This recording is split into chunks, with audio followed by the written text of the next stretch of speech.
Estás escuchando Milenio 3 por Aluka Nanika.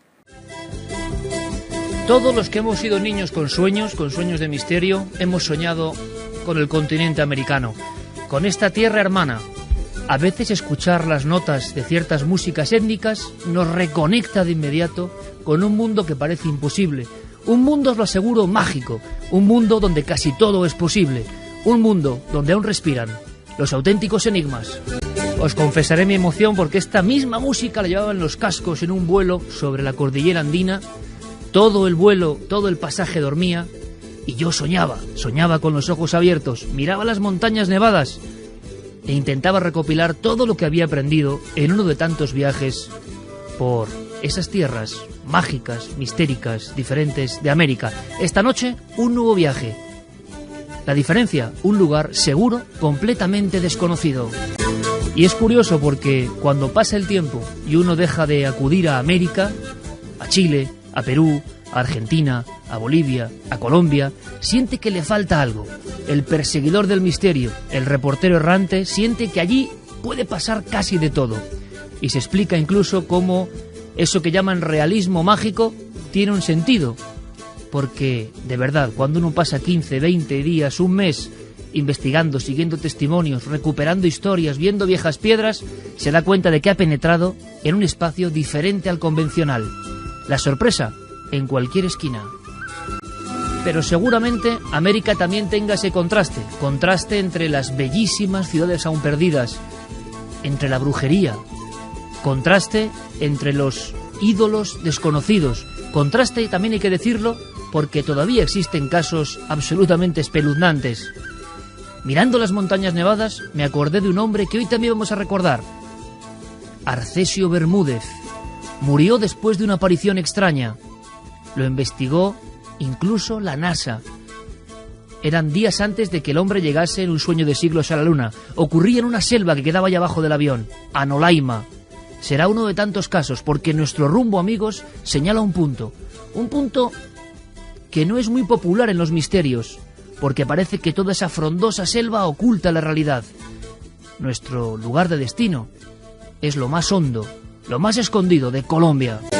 Y en Colombia nos espera un mundo que parece un sueño convertido en piedra, una cultura que dicen tiene casi 5.000 años, una de las primeras culturas de América, una cultura que causa también, de alguna forma, escalofríos. 1:12, aquí estamos en nuestra nave radiofónica del misterio. Javier Sierra, compañero, buenas noches. Muy buenas noches, Iker. ¿Cuántos sueños con esta música? Desde luego, y cuántos viajes reales e imaginados que hemos hecho con estos tonos de música. Olim, una serie dirigida por Fernando Jiménez del Oso que quizá nos hizo soñar y fue el pistoletazo de salida. Desde luego que el lugar que íbamos a visitar merece la pena. Nuestro compañero Javier, con todo tipo de apuntes y sobre todo de recuerdos, lleva un mes en América. Ha llegado hace poco tiempo, hace unos días, y yo le pedí un poco de reflexión para en el cuaderno de campo tener todo en orden. Han sido demasiadas emociones. Carmen, buenas noches. Buenas madrugadas, Iker. Porque nosotros tenemos muchos más contenidos y sobre ese contenido va la pregunta de la semana. No es un contenido muy amable, sinceramente. Hablamos de magia negra. Sí, y esa es la pregunta que ya pueden votar todos los oyentes en ikerjimenez.com. ¿Crees en el poder de la magia negra? Ya han votado, Iker, y está ahí, 55,3% que sí que cree en ese poder. Vamos a decir las vías de contacto porque, hablando de brujería y de magia negra, en la segunda hora hablaremos también de un libro, de Denise, que es el libro que se sortea esta noche, la última novela de Isabel Pisano, editada por Ediciones B. Las vías de contacto donde nos pueden escribir, donde nos pueden hacer llegar sus opiniones. Gente que ya nos escribe además de Colombia, de Chile, de Argentina, de México. Muchísimas gracias a todos ellos.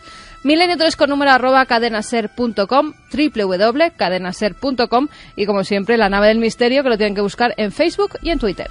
Por si quedaba algo, esta noche está pasando un acontecimiento bien curioso que entra de lleno en el mundo de nuestro compañero Santiago Camacho, el mundo de la conspiración, el mundo de lo digital. Se habla de Anonymous, se habla de España y se habla incluso de ataques a determinadas webs. Santi, buenas noches. Buenas noches, sí. Vamos a permanecer casi en alerta constante las 3 horas porque están pasando cosas ahora en tiempo real. Pues sí, de hecho ya nos lo contaban nuestros compañeros de informativos. Ahora mismo la web de la policía, el Cuerpo Nacional de Policía, está sufriendo un ataque por parte de miembros que dicen ser de Anonymous. Y bueno, todo esto sucede en una semana que ha sido muy movidita, en la que el viernes se anunció la detención de 3 miembros de lo que denominaba la Policía Nacional la cúpula de Anonymous, cosa que ha traído no poca controversia ese término cúpula en Internet. Y el acontecimiento está siendo de gran calibre, de tal calibre que en Twitter ya hay un hashtag, ya hay una etiqueta que es OP Policía, donde la gente está siguiendo en tiempo real y haciendo comentarios el ataque a la web del Cuerpo Nacional de Policía. Fíjate, Santi, hay contraste. Estaremos muy atentos. Hoy vienes con tu dossier sobre alimentación, que eso sí que da miedo, es lo que más miedo del programa. Pero hay contraste entre lo que vamos a contar, arqueología pura y misterio, y misterios en el ámbito digital. El viaje ya está ahí. Nos marchamos para ver los ojos y los colmillos de unos dioses sin nombre, de unos dioses que, según algunas cronologías, se erigieron en cierto lugar de Colombia por algo, un lugar de muerte y de resurrección en el siglo 33 antes de Cristo. No es fácil llegar a este punto, a este enclave mágico, Javier.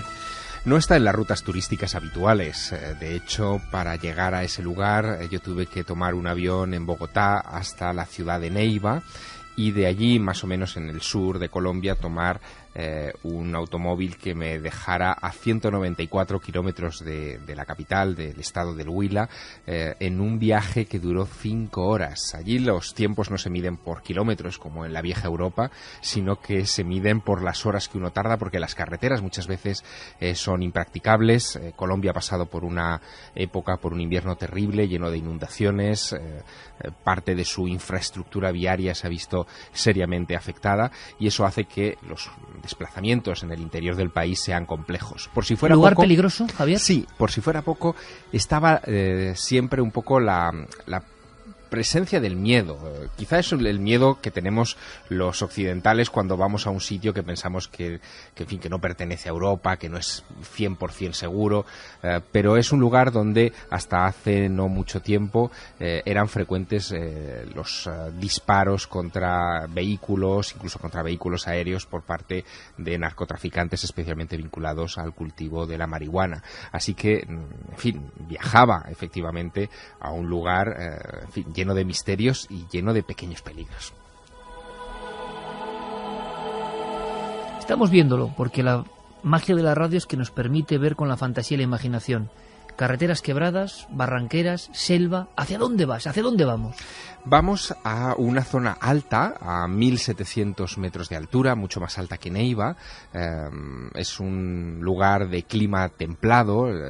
Prácticamente en las casas de toda esa región no se necesitan ventanas con cristales. Muchas de ellas no tienen este tipo de elementos porque la temperatura es constante a lo largo del año y por lo tanto uno puede hacer una vida pues casi idílica, ¿no?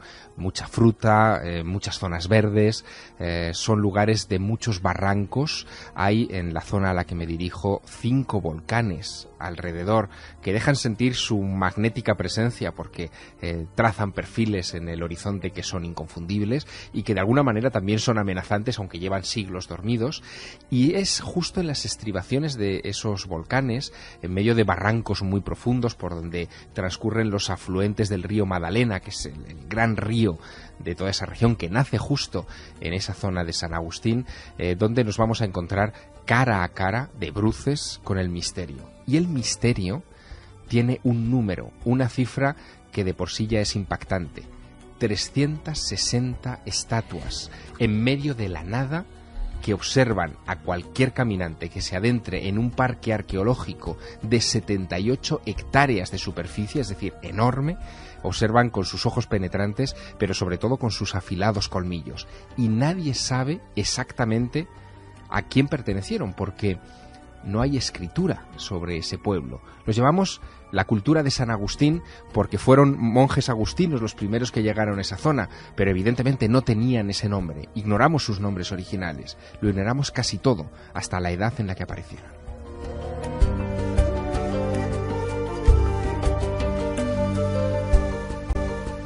un lugar diferente, un lugar de culto, un lugar antediluviano, casi en las crónicas americanas, porque ahora se discute mucho en torno a cuál es la cultura más vieja del continente hermano.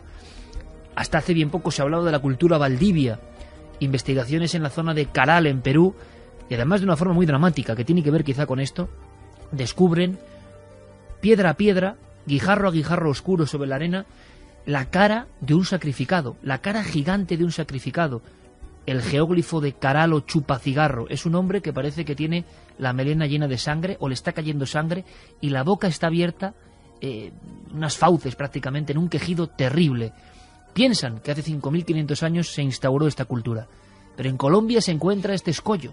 Algunos hablan de siglo 33 antes de Cristo. Y claro, ¿qué son, Javier? Primero, hagamos un retrato. Tamaño. ¿Son hombres? ¿Son animales? ¿Son demonios? ¿Son vampiros? Hasta hace poco se pensaba que eran estatuas de dioses, pero con el correr de estos últimos años y con las nuevas investigaciones arqueológicas y los nuevos métodos de trabajo, han ido arrinconando la idea de que se trataba exclusivamente de divinidades y han, digamos, establecido como varias categorías.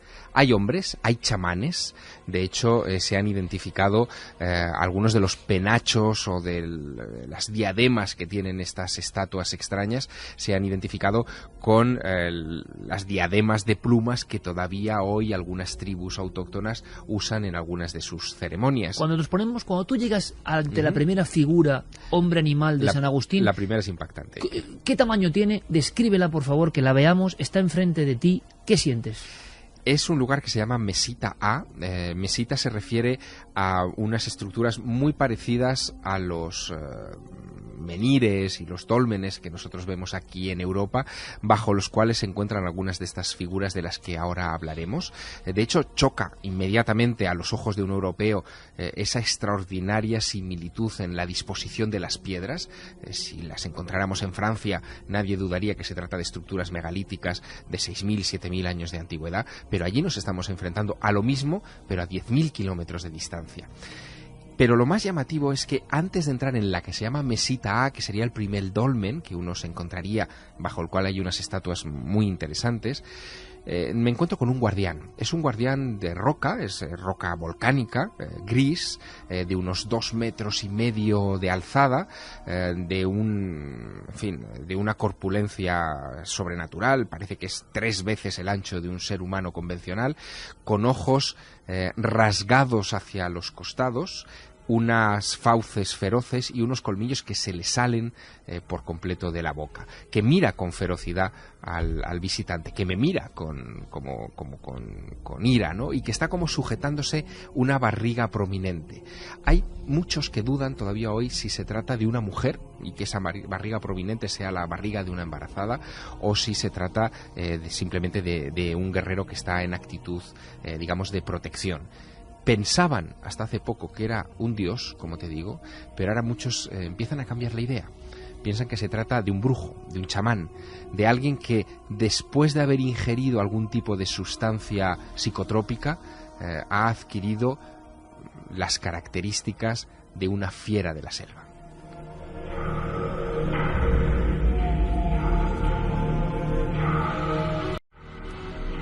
Existe en las culturas más primitivas de toda la humanidad el retrato del chamán que deja de ser un ser humano convencional y que se convierte poco a poco en una alimaña, una fiera, y es un híbrido.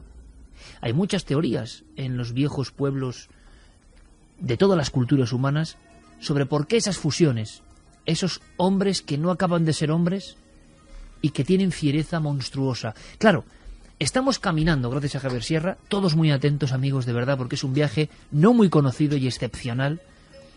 Y lo primero que encontramos es el guardián, como pasa muchas veces en las cuevas de la prehistoria y en muchos monumentos de la antigüedad. Ese guardián, por lo tanto, al individuo que hace 5.000 años entraba en aquel lugar de culto, ya le ponían una tesitura, ya no podías ir tranquilo. Es uno de las pocas figuras, esa del guardián, la primera que te encuentras y que antecede al paso de la llamada Mesita A, es una de las pocas figuras que siempre se cree que ha estado desenterrada. Era como una señal de advertencia de que estabas entrando en un territorio sagrado. De hecho, la preocupación, digamos, arqueológica de preservar y estudiar esas figuras es muy reciente. Es a partir de 1912 cuando se hacen los primeros inventarios, los primeros mapas más o menos completos de la región, pero se dan cuenta de una cosa, que la mayoría de las estatuas que nos vamos a encontrar a partir de ese punto estuvieron originalmente todas ellas enterradas, bajo tierra. Eran estatuas guardianes pensados para la ultratumba, para el más allá, no pensados para el mundo de los vivos. Solo unos pocos estaban emergidos. Ahora bien, Iker, los que estaban en la superficie eran verdaderamente impresionantes, porque unos metros más allá, pasada la Mesita A, flanqueada la primera colina y dejado atrás el sendero inicial que uno recorre cuando entra en ese parque arqueológico, se encuentra con otra zona que es la llamada Mesita B, y cerca de la Mesita B una figura, un monolito enorme de casi 5 metros de alzada, que recibió en su época, a principios del siglo XX, el nombre de El Obispo.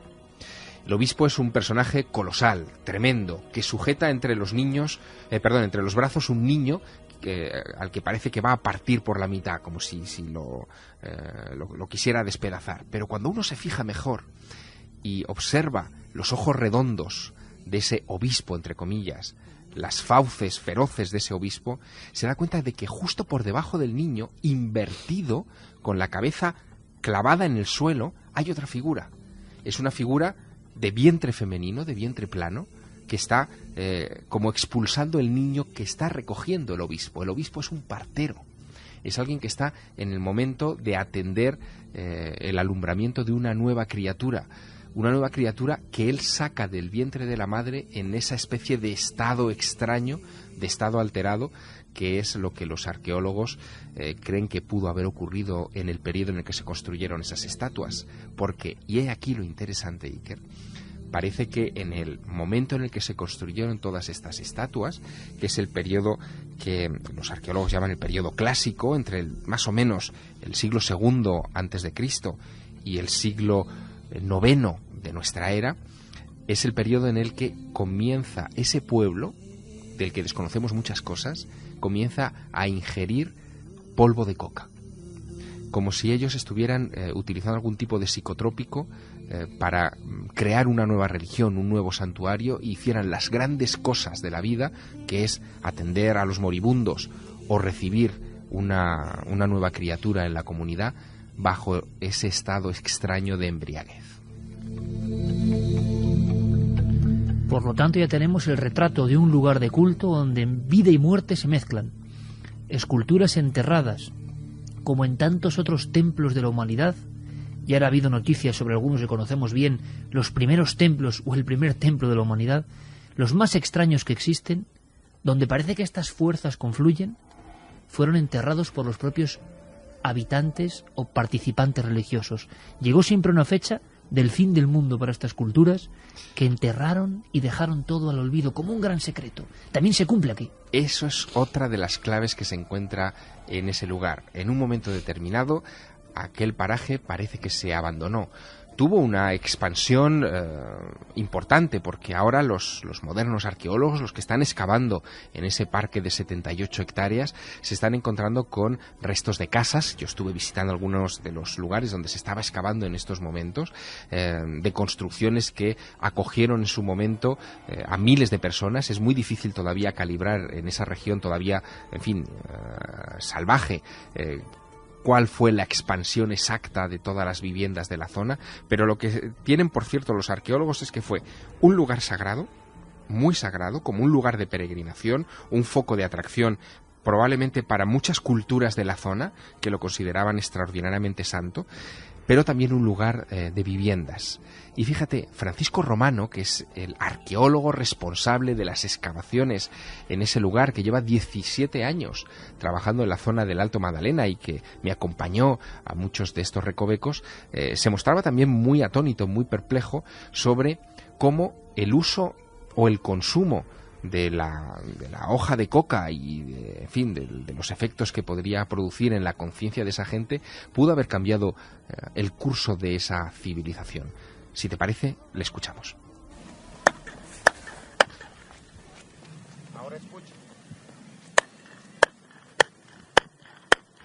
Lo que estamos escuchando son las típicas pruebas de eco que hemos hecho en otros puntos de América en alguna ocasión. Me da la impresión. Exacto. Es una especie de duende de la radio. Cusco, recuerdo haberlo hecho, ¿verdad? Exacto. Bueno, esto se nos ha colado porque pertenece en realidad a un lugar que está a unos miles de kilómetros de allí, pero del que también seguramente hablaremos acá, que es Monte Albán.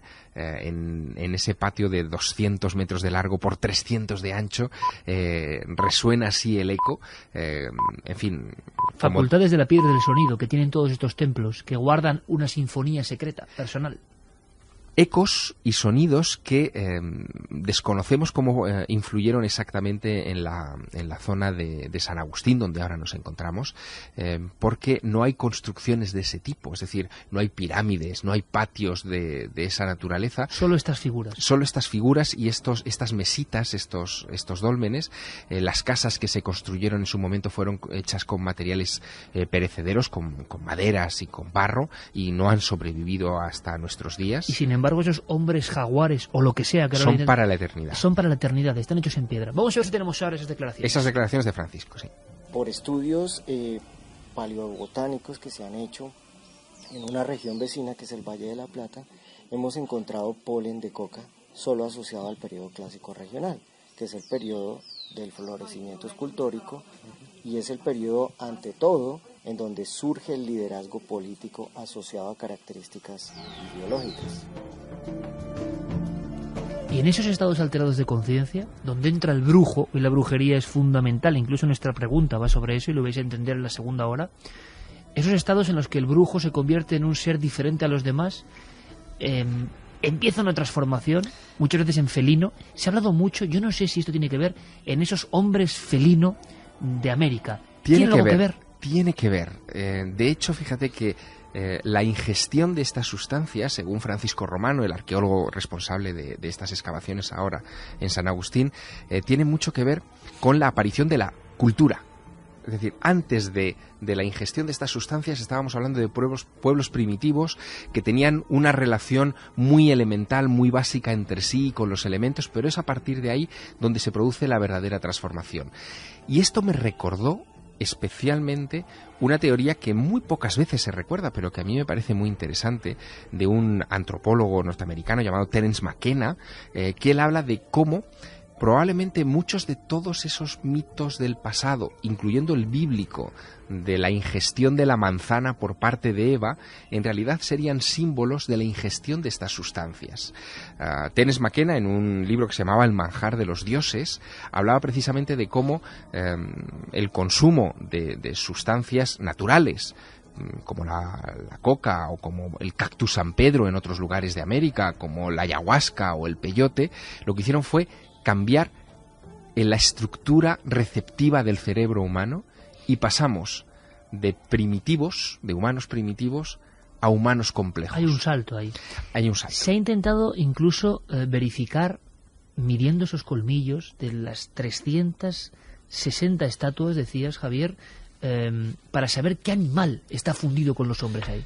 Bueno, de hecho, un profesor de la Universidad de Tolima, que es un experto en la cultura de San Agustín, César Augusto Belandia, ha hecho como una especie de censo de esos colmillos y ha llegado a una conclusión muy interesante, porque asegura que pertenecen a distintas especies. No todas son felinos, apenas de las que él ha inventariado unas 30 claramente serían, por ejemplo, de jaguares, pero... los famosos y terribles hombres jaguar. Exacto, pero digamos que ahí habría una mezcla de varios animales. Por ejemplo, caimanes. También habría hombres caimán. ¿Hombres caimán? Hombres caimán. De hecho, hay varias estatuas de caimanes muy llamativas en otras de las regiones, digamos, colindantes al parque arqueológico, como Isnos, en el llamado Alto de los Ídolos. Allí todos los lugares tienen nombres muy evocadores, donde encuentras este tipo de personajes extraños. Hay también unos personajes de unos 3 metros de envergadura, 2,5 más o menos. Pero casi todos gigantes, Sí, está claro. sí, muchos muy desproporcionados, muy grandes,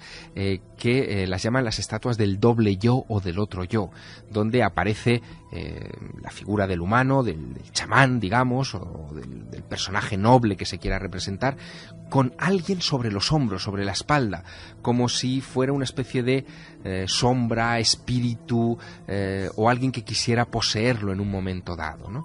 Y para rematar toda esta visita extraña, este recorrido por imágenes, algunas de ellas muy desconcertantes, nos encontramos en el llamado Bosque de las Estatuas, también en uno de los rincones del Parque Arqueológico de San Agustín de Colombia, una colección de figuras en las que se ve, por ejemplo, orangutanes o monos copulando con seres humanos, ¿no? ¿Qué recuerda eso? Es decir, ese bestialismo en ese instante está evocando un pasaje que pasó, que ocurrió, que se rememora en los tiempos más remotos. Y que nadie sabe nada. Esa es la conclusión. Con cada una de las personas con las que yo me entrevisté en los días que estuve en San Agustín, me tropecé con teorías diferentes. De hecho, por ejemplo, recuerdo con digamos, especial intensidad mis conversaciones con un autor, con un escritor de Neiva, que fue el que me recibió. Él se llama Elías Falla. Acababa de publicar un libro titulado San Agustín, la interpretación del mensaje, en donde aseguraba que en realidad el parque arqueológico de San Agustín daba la impresión de ser una especie de jardín del Edén, una suerte de reconstrucción en piedra de lo que sería la evolución humana, como si hubiera el interés de reflejar distintas fases de la evolución de nuestra especie después de haberse mezclado el ser humano con dioses venidos del cielo.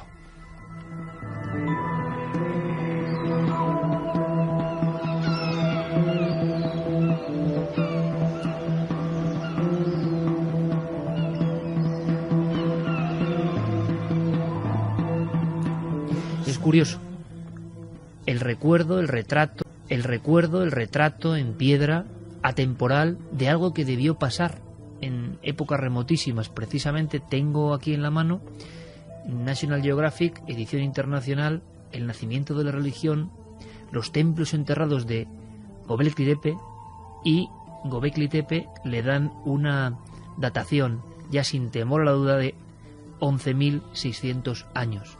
11.600 años, amigos, es mucho más allá de lo que se decía, de la Atlántida. 11.600 años es la época de las cavernas, y de repente hay templos, piedras labradas y, sobre todo, animales con colmillos. Es curioso. Algunos sin identificar, pero mostrando las fauces hace 11.000 años. Otros son jabalís. Otros representan reptiles como serpientes con los dientes amenazadores. ¿Qué mensaje hay ahí? En la zona de Urfa creen que Göbekli Tepe era el Edén.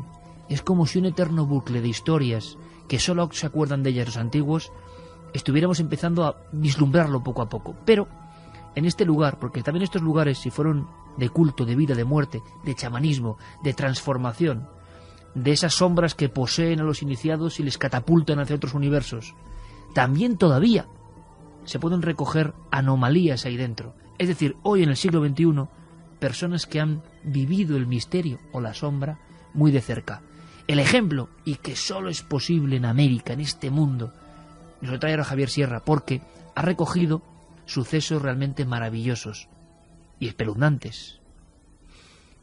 No sé si noche o día, Javier, un guarda de esta zona, hay que imaginarse ser operario vagando a diferentes horas cuando ya no hay visitantes, que no sé si habrá muchos o no, es un lugar bastante aislado, mirar casi con familiaridad a estas figuras con los colmillos y los ojos, o estos seres que cabalgan sobre otros, y te has encontrado algunos casos maravillosos, impresionantes, visiones, no sé, como si esos gigantes hubiesen cobrado forma real en algún momento. En realidad yo me quedé muy perplejo. Solo había que preguntar, y preguntar a las personas adecuadas. Hablé con varios guías y con guardias de seguridad de la zona, y ahí es como me enteré de la historia de Carlos Papamija. Carlos Papamija trabajó hace 8 años como guardia de seguridad en el recinto del Parque de San Agustín, y él tenía la misión una noche de primavera, de vigilar el área en torno a la Mesita B, muy cerca además de la zona del obispo, de este personaje del partero, ¿no? Estaba en un cobertizo, que hoy todavía puede verse, dormitando, pues a altas horas de la madrugada, y de repente él nota que el aire se está estremeciendo a su alrededor, que algo o alguien está pasando por allí. No llega a abrir los ojos muy bien cuando observa una figura gigante dando grandes zancadas hacia él, hacia el cobertizo en el que estaba adormecido. Una figura humanoide. Una figura humanoide alta, enorme, de 2,5 metros, 3 metros de altura, ¿no? Él se quedó muy sobrecogido con esa visión. De hecho, tan sobrecogido que no quiso moverse. Abrió o entreabrió los ojos, observó como ese gigante, que era mucho más alto que el cobertizo que lo cobijaba, se agachaba para mirar donde él estaba dormitando. El pánico le paralizó, y cuando vio que el gigante, que aquella cosa, él, Carlos Papamija, no se movía, simplemente continuó su camino y se perdió dentro de la selva. Una sombra, una figura, un coloso auténtico, un imposible. Hemos conocido algún caso en España similar. Se agacha, se encorva para observar al vigilante que está dormido. Son lugares que atraen historias tras historias. Tampoco es, cuando uno visita ese lugar, tan extraño. A uno no le parece nada extraño. De hecho, la Mesita B, por ejemplo, cobija a dos figuras que, en fin, parecen de otro mundo, ¿no? En vez de ser las clásicas representaciones de los humanos con colmillos que hemos visto, lo que allí encontramos son como dos gusanos con el cuerpo, digamos, hecho en forma de tornillo, digamos, con dos ojos redondos y esos colmillos omnipresentes, custodiando, digamos, la figura del chamán, o quizá la representación del dirigente difunto que en su momento pudieron haber enterrado allí. Es decir, que incluso esas representaciones bizarras, extrañas, abstractas, dicen los arqueólogos, están tan presentes y tan vigilantes en el lugar que cualquier relato que te cuentan a la sombra de esos colosos, de esas figuras, tiendes a creértelo. Pero es que estamos viendo un lienzo casi, Javier, perfecto, que viene desde el primer arte de la humanidad, de esa visión onírica entre el sueño y la verdad, esa visión flotante de figuras que cambian de aspecto. Porque claro, lo que acabas de describirnos, esos gusanos que se yerguen, que tienen grandes ojos globulares y colmillos, es que quizá los estaban viendo en los estados alterados de conciencia, mucho más allá, en umbrales donde uno puede llegar gracias a refuerzos, sean psicotrópicos o no, o donde el temor, el miedo hace 5.000 años, o 4.000 o 2.000 en aquel lugar, hacía que el brujo llegase a ver lo luminoso, lo extraordinario, que cobra estas formas. Tocado por todas estas visiones, quise conocer a alguien que me explicase qué eran esas estatuas, alguien que las hubiera estado inventariando, catalogando, retratando con detalle. Y me tropecé con un bien curioso sujeto, ¿no? Vamos a llamar así, como un nómada de Oregón, de los Estados Unidos, que llegó hace 30 años a San Agustín, que hoy vive en una casa justo pegada a la valla que hoy, digamos, circunda el parque arqueológico, y que en estas 3 décadas ha dibujado una por una las estatuas con toda meticulosidad. Se ha quedado enganchado allí. David Dellenbeck se llama, y David Dellenbeck me contaba lo que para él es la esencia de cada una de estas figuras. Para él cada figura es un libro. Lo que yo quiero decir es que las piedras para mí son textos. Son textos. Yo los llamo textos. Cada uno cuenta un cuento que sería un libro. Ajá. Pero nosotros no leemos ese lenguaje. Yo vivo cerca del parque, yo vivo muchos años cerca del parque, y yo he hablado con miles de turistas, hermano, y los turistas se van de aquí frustrados. Porque ahí ni hay un letrero que les dice nada. No hay ni libros para vender. Nada. Ahí no hay nada. Entonces, chévere ver cosas bonitas, pero el ser humano quiere más que eso. Esa sensación de que no hay un letrero que explique claramente qué son esos ídolos o esas figuras, para qué servían, es verdad que genera mucha inquietud, mucha angustia. Pero Dellenbeck, este curioso personaje que ha viajado, como te digo, por todas partes, es un nómada que ha estado también en el extremo sur de América y en el extremo norte del continente, ha encontrado paralelismos que cuando me los explicaba a mí me chocaron profundamente. Me hablaba de lugares que conocemos, lugares en Perú como Chavín de Huántar, donde también aparecen estos ídolos con colmillos que yo no recordaba. Y David Dellenbeck hace así la conexión. Y que dan mucho miedo, porque encima está en su posición original en mitad de unas grutas terribles a 4.000 metros de altura. Te contaré más cosas, porque David Dellenbeck establece una conexión con Chavín de Huántar que cuando la analicemos nos va a llevar a conclusiones muy curiosas. Le escuchamos. Si tú no entiendes Chavín de Huántar, olvídese que vas a entender esto. Chavín de Huántar es la cultura madre de los Andes.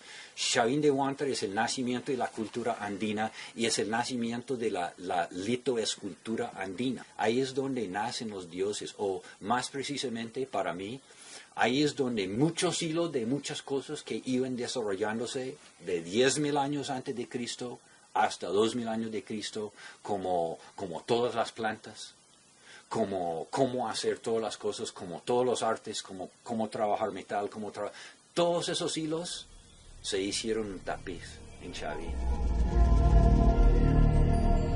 Cuando, por cierto, César Tello encontró las primeras referencias de esos monolitos que dan miedo en la oscuridad, con una lámpara o candil de aceite, con una linterna, da igual, esos seres con colmillos, con una mirada penetrante, esos dioses muertos que parece todavía vivo, su ánima que está ahí, que está todavía latiendo, él habló de una fortísima impresión de encontrarse con deidades de otro mundo.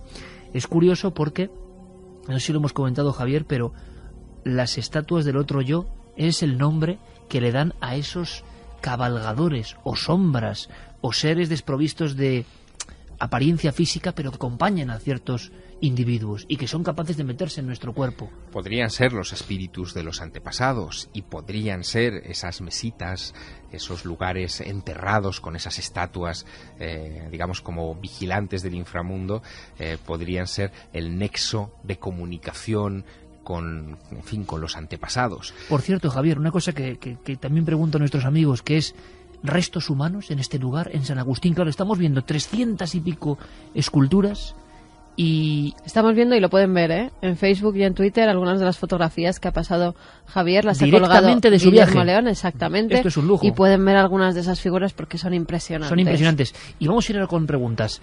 Carmen, primera que lanzo yo así. Yacimientos, huesos, porque hay dos teorías. Lugar de germinación, a mí esto me pone los pelos de punta, porque no dejo de verlo en todo el mundo. En los lugares más especiales, los lugares donde la magia se condensa, parece que hay una gestación del mundo, pero también parece que son enclaves donde se iba a enterrar a los muertos, pero luego muchos de estos no se encuentra nada. Es que tiene todo el sentido, Iker. No lo tiene para nosotros, la cultura judeocristiana, la cultura occidental, que pensamos que el tiempo transcurre en línea recta, pero para los antiguos el tiempo circulaba, es decir, transcurría en una especie de bucle eterno, por lo tanto la muerte se conectaba con el nacimiento. El lugar donde se enterraba a los antepasados era el lugar donde también iban a dar a luz las mujeres con los nuevos integrantes de la comunidad. El ciclo de la vida que seguía. Exactamente. Pero ¿hay cadáveres debajo de San Agustín? La respuesta es no. Es decir, los antiguos no, hay cadáveres más recientes. Pero pasa en Göbekli, pasa en otros sitios, claro. No hay de ese tiempo. En este caso, la explicación la tenemos que encontrar forzosamente en el tipo de terreno que estamos pisando. Las tierras de San Agustín son muy ácidas y por lo tanto terminan absorbiendo cualquier hueso, cualquier resto orgánico que desaparece en muy poco tiempo. Tampoco los metales aguantan ciertamente demasiado tiempo en esas condiciones de lluvia constante, de terrenos que absorben rápidamente la humedad y que, en fin, hacen que se transforme todo lo que ocurre o queda en su superficie. Viendo tus imágenes, tus fotos a disposición de nuestros amigos y amigas, viendo esas caras, que no sé dónde empieza lo humano y prosigue lo salvaje, yo recuerdo, claro, todos los monstruos híbridos que en el mundo han sido, que esto daría para mucho. Cuando en la cueva de Le Treffrare, en Francia, un conde, además, y unos niños se encuentran les da mucha impresión, en lo más alto de la cueva, un individuo que está como corriendo en lo más abrupto, está como corriendo en paralelo a la escena, a la pared, y mira con la cara en frontal, y la cara tiene cuernos de ciervo, no es un animal amenazador, los ojos redondos y una especie de sonrisa. Ese conjunto se impresiona. O recordad, por ejemplo, en Albacete, cuando, por cierto, uno de los arqueólogos aficionados, más bien labrador, va corriendo a la iglesia a pedir un exorcismo, porque ha aparecido una especie de hombre barbado, la bicha de Balazote, que es mitad monstruo, mitad hombre, y la extraña serenidad de esa cara es lo que causa una impresión de ultratumba. Pues es lo mismo que yo veo en estos ídolos, una serenidad de alguien que mora ya al otro lado, donde la vida no es lo que nosotros estamos viendo, sino otra cosa. Durante años la visión que se tuvo de estas figuras era la de figuras amenazantes, pero tienes tu razón. Los nuevos arqueólogos no piensan que se trate de figuras amenazantes ni que eran guardianes feroces para asustar a tribus de otros lugares, para que no accediesen al terreno o para que lo considerasen tabú. Lo que hoy piensan es que se trata de signos de sacralidad, de un lugar donde los hombres, usando sustancias psicotrópicas o de otra naturaleza, se convertían en dioses. Eran lugares de comunicación con el más allá, de establecer algún tipo de relación con esa rueda de la vida, del nacimiento y de la muerte. Un lugar de contacto, en definitiva. Yo me acuerdo, Javier, en Göbekli Tepe precisamente, que llegó un geólogo estadounidense, había pasado antes por Alemania, muy ortodoxo, muy científico, y estábamos absolutamente solos. Estaba Juan G. Vallejo, estabas tú, estaba nuestro cámara, y él se vino un momento. Llegó él con su mujer y con los niños que estaban recorriendo esa parte de Turquía. Y se quedó, hablamos, y se quedó emocionado. O sea, casi lloraba este hombre, que venía del mundo de la ultratécnica, simplemente contemplando los leones, los híbridos, los monstruos, porque parece que hasta el individuo más hermético, más pegado a la vida cotidiana y material, cuando de pronto, pecho descubierto y sin red, se encuentra con esto, en el conjunto de esto, en la soledad de esto, sobre todo con algo que no pueden explicar después de lo que él ha estudiado, y se encuentra contra lo inexplicable. Lo que viene en los libros se va todo al garete porque ¿dónde lo incluye? A mí me preguntó este hombre, ¿cuánta? 140 toneladas. ¿Qué época le dan? Y yo dije, unos 11.000 años. Dijo, imposible. Y su mirada, mirando ese monolito de Göbekli Tepe, se humedeció. Nos encontramos con piezas de la historia maravillosas. Javier Sierra nos trae estampas de voz del lugar donde los hombres se convertían en dioses de aspecto, hay que decirlo, a veces fiero, terrible. ¿Por qué los colmillos? Vamos con preguntas. Vamos con algunas de las preguntas. Metzi Nieto dice, saludos milenarios, qué emoción escuchar que ustedes también admiran la cultura chavín. Saludos desde Perú. Buenas noches, nos dice Iris Pineda. Os escucho y veo cada fin de semana desde Asturias. Me gustaría comentaros que mi madre, que era indígena maya, nos contaba de niños historias sobre los hijos de los jaguares. En ella contaba que al disminuir la cantidad de hombres por las guerras y hambrunas, había mezclado su sangre con la de jaguares, que para ellos era un dios de sabiduría y poder. Estos descendientes tenían la facilidad de por las noches transformarse en esos animales, en jaguares. Se les reconocía por el color amarillo de los ojos y de pelaje claro. Se dice que aún en las montañas de Centroamérica existen los hijos del jaguar. Qué bonita historia. Pero en el fondo recordando como un pasaje antiguo de hombres y animales conviviendo para generar otra raza. Esa historia de la hibridación, esas estatuas de los monos que parecen estar manteniendo relaciones sexuales con humanas, esas imágenes que están en el bosque de las estatuas desconcertantes de monos sujetando poporos, pequeños recipientes en los que se machacaba la hoja de coca para después esnifarla. ¿Qué hace un mono esnifando droga, ¿no? ¿Qué hace con esos ojos desorbitantes y con esa actitud tan humana? Todas esas mezclas, toda esa hibridación, todo ese mestizaje ha dado pie a innumerables teorías y, por ejemplo, este escritor que yo te mencionaba antes y que fue un poco mi anfitrión, Elías Falla, en la zona de Neiva, él lo interpreta como un mestizaje de origen extraterrestre. Yo no le di mucho crédito hasta que de repente caí en la cuenta de un pequeño detalle. En 1965 llegan al Museo del Oro de Bogotá en Colombia, unas figurillas que se han desenterrado en estas zonas de las mesitas de San Agustín. Ya habían llegado otras de zonas pertenecientes a tribus como los Quimbaya, también similares y catalogadas como polillas. Las figuras que llegan son como pequeños avioncitos a escala de oro, de las pocas piezas de oro que se han encontrado en San Agustín y que inmediatamente llaman la atención de muchos expertos. Llaman la atención porque los pájaros o cualquier animal volador que nosotros conocemos tiene las alas sobre el cuerpo, están en la parte superior del cuerpo. Sin embargo, estas figuras las tienen en la base del cuerpo. Puro aeroplano, ¿no? Exacto, como si fuera un avión, ¿no? Hay un investigador norteamericano que se da cuenta en un viaje a Colombia de estas figuras, un criptozoólogo muy famoso, Ivan Sanderson, que es el que pone fotografías de estos avioncitos en manos de algunos amigos suyos que son ingenieros aeronáuticos, y un exingeniero que ha trabajado para la Fuerza Aérea de los Estados Unidos, que observa esas piezas, las compara inmediatamente con un F-102 Delta Dagger y llega a la conclusión de que aquello, en fin, está diseñado aerodinámicamente y que refleja un avión. Claro, que se encuentre eso, esa pieza que llegó a ser el logotipo de Erich von Däniken y de la sociedad que él organizó junto con un abogado de Chicago, Jen Phillips, llamada la Ancient Astronaut Society, que esa pieza se haya encontrado a unos metros de estos colosos de colmillos de los que estamos hablando esta noche, era una asociación, en fin, muy evocadora. Unos colosos de colmillos y mirada puesta en el infinito que custodian quizá un pequeño avión de oro.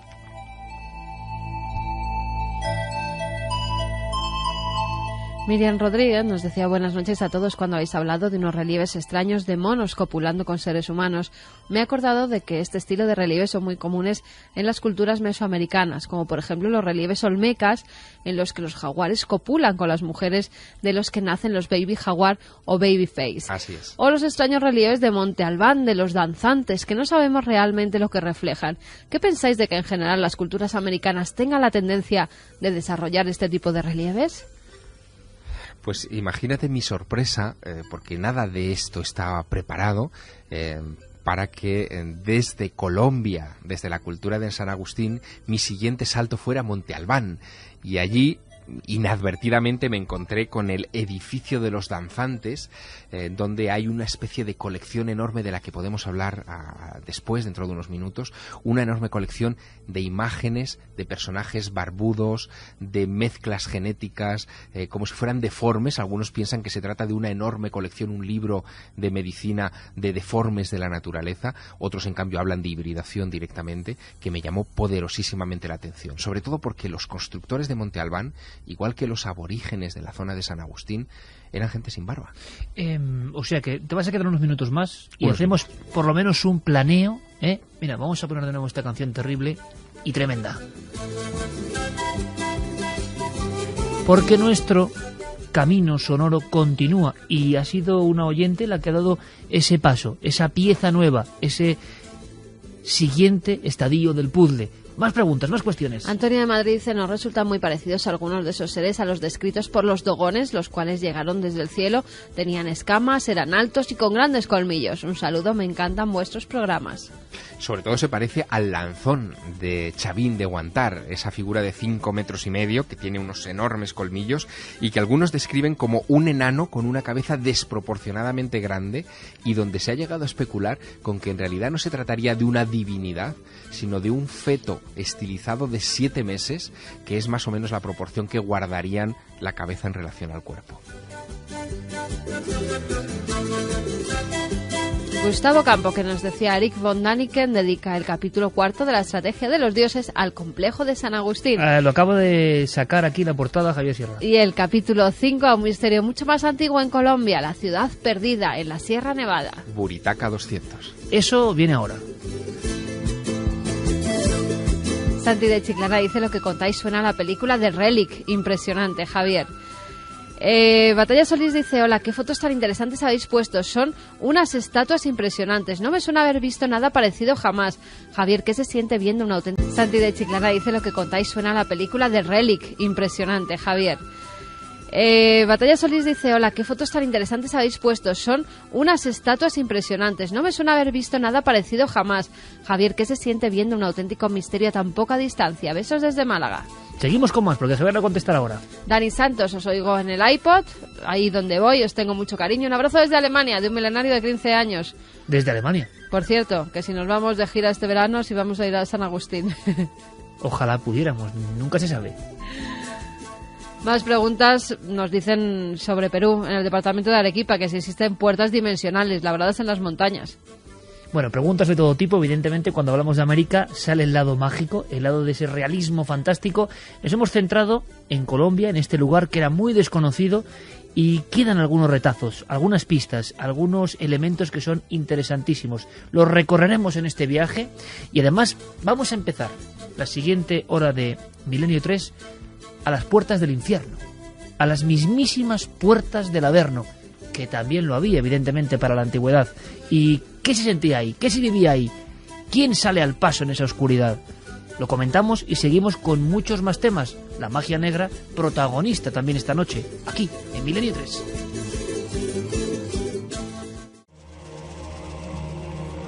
¿Y quién era ese hombre gigantesco, ese coloso, de caminar lento a grandes zancadas, que se aproximó hasta la caseta del vigilante, en pleno centro arqueológico de San Agustín?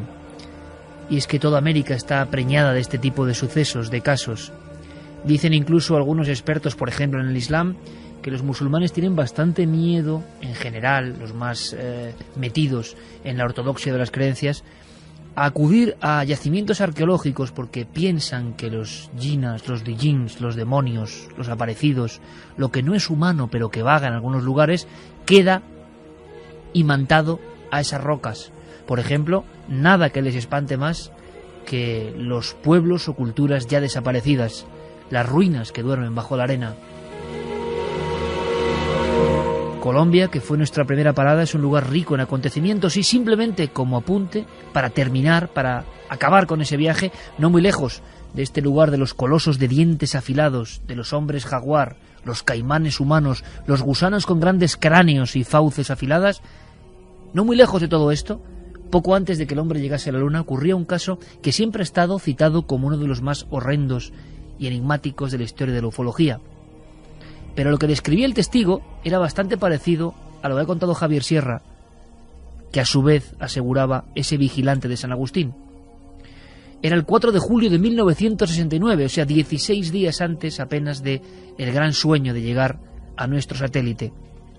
Pero lo que vieron tanto Arcesio Bermúdez como sus sobrinos entre 14 y 16 años, que pasaban unos días de asueto en la hacienda Tocarema de Anolaima, es bien distinto, bien diferente. Tengo en las manos una fotografía que realmente estremece si uno ahonda en su contenido. Son unos dirigentes de la APRO, un grupo de investigación ufológica, varios periodistas de El Tiempo de Colombia y unos jóvenes que están señalando un punto entre la espesura del bosque. El día 4 de julio del 69, los muchachos empezaron a hacer señas, parece que de Morse, como puntos y prolongaciones con la luz, a una curiosa estrella fugaz. Esa estrella fugaz empezó a moverse y, según siempre los testimonios de estos chicos que fueron sometidos a hipnosis, y en esa hipnosis dibujaron lo que habían visto, se convirtió en un globo o una especie de óvalo luminoso que llegó a pasar muy cerca de ellos, rociando con su luz las arboledas, las frondosas arboledas de la hacienda Tocarema.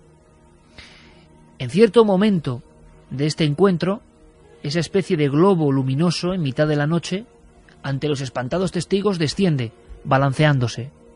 Solamente el mayor, un hombre de 53 años, perfecto estado de salud, Arcesio Bermúdez, se quedó con una lámpara de aceite en la mano. En la hacienda no había luz eléctrica, cara a cara con aquella figura. Durante unos minutos, 2 o 3, objeto y testigo se miraron fijamente. El tiempo se detuvo, no hubo ademán de nada, simplemente allí se quedaron como unidos uno a otro. Arcesio, ya en el hospital de Bogotá, declaró que en mitad de esa luz había algo, o más que algo, había alguien. Un individuo colosal, gigantesco, como una sombra. Las piernas abiertas, como columnas, casi formando una A. Había una barra, o se distinguía algo, en el trasfondo de ese globo de luz. No había ojos, ni boca, ni orejas. Aquel individuo parecía estar completamente envuelto por un traje de buceador, sin hacer un solo movimiento, solamente como asomándose a la presencia de Arcesio, se observaron mutuamente. Después, sin hacer ningún ruido, se marchó hasta convertirse de nuevo en una estrella. Tengo otro recorte y simplemente lo voy a leer sin añadir nada más. Muere una de las personas. Agencia de El Tiempo, Colombia. A los 8 días de la extraña aparición en la finca de Anolaima, murió en Bogotá, en el hospital, por causas desconocidas, el señor Arcesio Bermúdez, uno de los que presenció la llegada del objeto misterioso parecido a un platillo volador, y quien precisamente fue la persona que se acercó al aparato y dijo haber visto una persona dentro, una sombra, añadiría yo, colosal, gigantesca. Murió con una serie de enterocolitis y diarreas sanguinolentas, así dice el parte médico, y dejó de existir exactamente una semana después. El caso de Anolaima y una visión que, por lo que vemos, en algunos lugares de Colombia, no es extraña, sino hasta a veces, y en ciertas épocas, frecuente. Seguro que estas visiones se han producido desde el principio del tiempo, estarán o estarían identificadas como apariciones del inframundo, del ultramundo, del más allá, del reino de los muertos, por parte de los habitantes de otros tiempos, épocas, de otras culturas y civilizaciones. Los tallaron, los dibujaron, los retrataron e incluso hicieron conductos para ese mundo diferente, que no es bueno visitar. Javier Sierra estuvo a las puertas de esa esfera que se abre más allá. No es Colombia, es México. Aunque sea de forma breve, queremos sentirnos también nosotros, oyentes milenarios, en ese umbral. Javier Sierra, a unos pocos pasos del mismísimo infierno. Nunca pensé que podría firmar una crónica delante mismo de las puertas del más allá. Es exactamente donde me encuentro en este momento, solo dentro de un templo, el templo de Mitla. Es un vocablo azteca que significaba lugar de muertos y se trata de un recinto ceremonial a unos 500 kilómetros más o menos de la Ciudad de México que verdaderamente impresiona. Dejadme que os explique la postal que tengo delante de mí. Se trata de un lugar que en estos momentos se encuentra prácticamente cubierto por nubes de tormenta, al que se accede por 9 escaleras que significan los 9 cielos que tenían que atravesar las almas de los difuntos antes de entrar en el más allá. Aquí a los muertos se los enterraba siempre acompañados de un perro, de un techichi, que es el término que recibían estos guías de ultratumba. Y la verdad es que la marea de sensaciones que invade a este compañero vuestro, a este milenario vuestro, es impagable, es espectacular. Recuerdo, por ejemplo, la visión que tuve delante de el gran templo de Tiahuanaco en Bolivia, donde también varias escaleras conducen hacia una puerta en la que se admira un ídolo de ojos cuadrados que te mira con fiereza. Nunca había sabido interpretar ese lugar, pero a la vista de esta puerta de ultratumba, de esta puerta del más allá, acá en Mitla, en los valles de Oaxaca, en el corazón de México, todo cobra un inesperado sentido. Han sido días muy intensos. Ayer, por ejemplo, visité Monte Albán, que es uno de esos lugares que tiene ese nombre hermoso, pero que en realidad no sabemos cómo se llamaba, ya que fue abandonado hacia el siglo X de nuestra era por razones que todavía desconocemos. Se trata de un lugar que se extendió por 50 kilómetros cuadrados, una enorme ciudad prehispana. Los zapotecas hicieron una proeza que todavía hoy no nos podemos explicar. Cortaron todo un cerro, toda una montaña, la alisaron sin hierro, sin animales de carga, sin rueda, empleando quizá, son los cálculos de los españoles, unos 300 años solamente en preparar el terreno y después izar una serie de pirámides, altares ceremoniales, pasadizos subterráneos, templos astronómicos que cortan el aliento. Todo eso es lo que yo me estoy encontrando en este último trayecto, en esta última etapa de mi gira americana.